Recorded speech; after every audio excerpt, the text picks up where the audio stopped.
네, 어제 저희도 간단히 설명드렸습니다만 박근혜 전 대통령을 구속시켰던 특별검사 지금 벼랑 끝에 서 있습니다. 저희 채널 A가 취재한 바에 따르면 검찰은 특별한 상황이 더 생기지 않는 한 구속영장 청구할 가능성을 아주 강하게 갖고 있는 것으로 파악하고 있습니다. 관련된 얘기 지금부터 좀 나눠보겠습니다. 자, 오늘도 그 영상 좀 보겠습니다.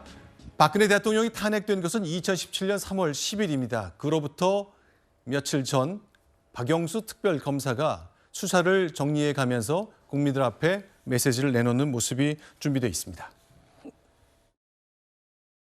특검 수사의 핵심 대상은 국가 권력이 사적 이익을 위해 남용된 국정농단과 우리 사회의 고질적인 부패 고리인 정경유착입니다. 국정농단의 사실이 조각조각 밝혀져야 하고 정경유착의 실상이 국민 앞에 명확하게 드러나야 합니다. 지금 부패 고리를 끊겠다는 의지를 다지는 특별검사의 모습입니다만 저거는 5년 전의 모습이고 시간이 좀 흘렀습니다. 이제는 수사를 받고 있습니다. 며칠 전에 검찰의 피의자 신분으로 비공개 출석했습니다. 문재인 정부 말기에 2번 출석해서 조사를 받았습니다만 그때는 별다른 혐의를 찾지 못했고 새로운 정부가 들어온 후 50억 클럽에 대한 비판 수위가 높아지면서 특히 곽상도 의원 수사 이후에 판결 이후에 그래서 다시 한번 고강도 수사가 시작됐는데 이제는 좀 상황이 달라졌습니다. 김영남 의원께 좀 질문을 드리겠는데 이 혐의라는 것 특검이 되기 전에 했던 일도 있고 이후에도 일이 있는데 이 돈과 관련된 거잖아요. 이 뭐랄까 가벌성이랄까 이런 관점에서 볼 때는 중한 겁니까? 어떻습니까? 일단은 대장동과 관련해서는 박영수 전 특검은 여러 번 등장을 합니다. 네.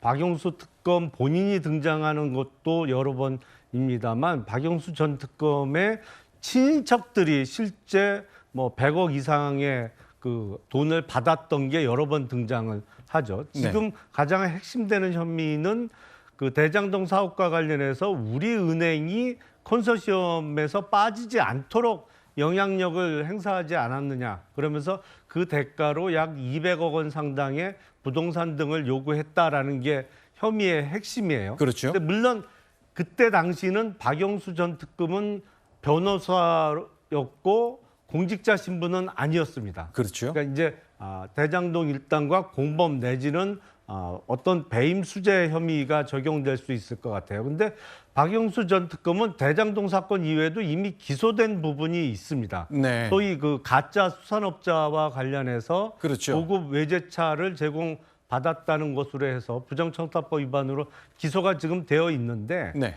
그 사건과 관련해서 박영수 전 특검이 내민 그 변명의 내용이 영 석연치가 않아요. 네. 특검은 이제 공직자 신분이 아니다. 그래서 네. 그 부정청탁법 위반의 적용 대상이 아니다라는 주장을 했는데 특검은 네. 장관급 대우를 받거든요. 네.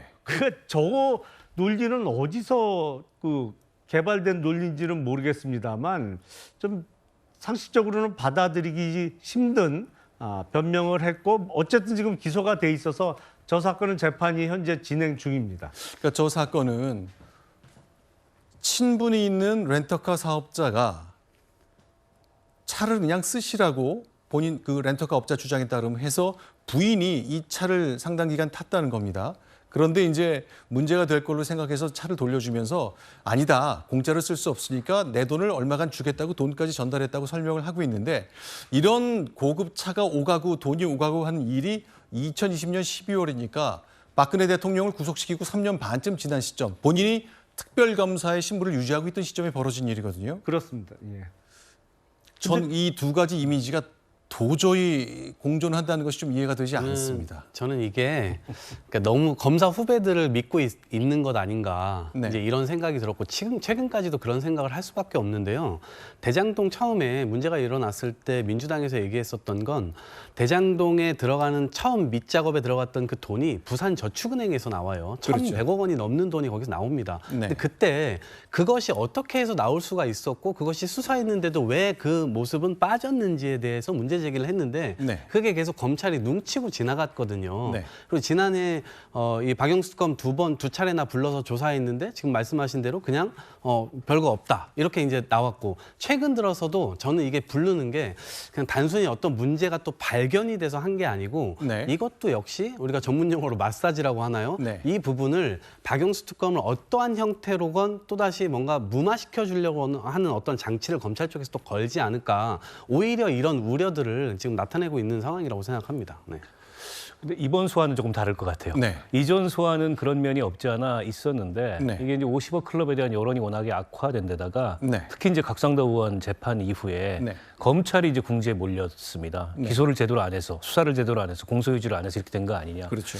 때문에 이게 이제 검찰총장도 구체적으로 언급을 했던 사안이고 또 박영수 특검이 받고 있는 혐의를 보면 앞서 그 이미지가 도저히 상상이 안 된다고 말씀하셨는데 박영수 특검의 딸이 금전대차 형식으로 10억을 화천대유에서 받고 네. 또 아파트 분양권에 당첨이 되고 그밖에 퇴직금 등의 명목으로 5억을 받은 그 시점도 네. 특별검사로서 재직하고 있던 시점이었어요. 그렇죠. 그러니까 그것도 전혀 이해가 안 되는 거죠. 그래서 네.